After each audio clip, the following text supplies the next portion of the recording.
இயேசுவை உங்கள் வீட்டுக்கு கூட்டிகிட்டு போங்க. ஆமென்.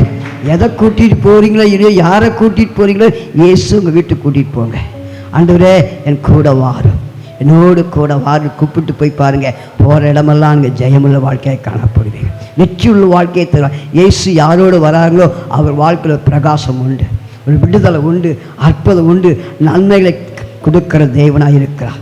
மோசேவை கர்த்தர் அழைத்தார்.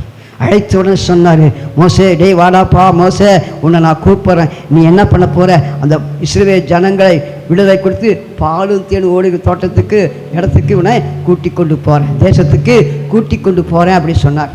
அப்போ அவன் சொன்ன, ஆண்டவரே ரொம்ப சந்தோஷம், நீங்கள் கூப்பிட்டுட்டீங்க, நீங்கள் பாலும் தேனும் ஓடுற தேசத்தை கூட்டிகிட்டு போய் சொல்லிட்டீங்க, பரவாயில்ல. ஆனால் நான் போகிறதுக்கு முன்பாக உங்களுடைய சமூகம் முன்பாக போகணும்னு கேட்டான். நீ என்னோடு கூட வந்தாதான் அந்த கானான் தேசத்தை ஆசை பெற்றுக்கொள்ள முடியும். நீ எனக்குள் இருப்பது பெரிய கல், எங்களோடு கூட வாங்கன்னு சொல்லும்போது அந்த கானான் தேசத்தின் ஆசீர்வாதத்தை கண்கள் காண உதவி செய்தார். அல்லேலூயா. கர்த்தருக்கு மகிமை உண்டாட்டும். கேட்டவுடன் அவருக்கு சந்தோஷம். பரவாயில்லையே, உடனே கீழ்ப்படியதாலும் அவன் கேட்டார், உன் சமூகம் வரணுமா, உனக்கு ஒரு கண்மலை வெடிப்பை வைத்திருக்கிறேன். அல்லேலூயா. ஒரு கண்மலை வெடிப்பில் போய் உட்காரு, என் கரத்தை மூடுவேன், என் மகிமையை காட்டுவேன்னு சொன்னார். அல்லேலூயா. உனக்கு ஒரு கண்மலையாக கிறிஸ்து இருக்கிறார்.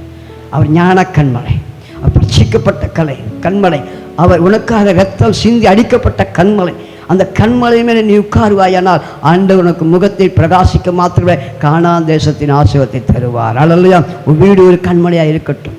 வேதம் சொல்ல 2 பேர் வீட்டை கட்டுனாங்க. ஒருத்தர் மலை மேலே மணல் மேலே கட்டுனா, ஒருத்தர் கல் மேலே கட்டுனா. வேதம் சொல்லுது 2 பேருக்கும் காற்று அடிக்கப்பட்டது. பயங்கர காற்று, புயல் காற்று அடித்தது. வேதம் சொல்லுது மணல் மேல் கட்டப்பட்ட வீடு அழிந்து போயிற்று. ஆனால் கண்மலையான கிறிஸ்து மேலே கட்டப்பட்ட வீடு அதை நிலைச்சிருந்தது. அல்லேலூயா.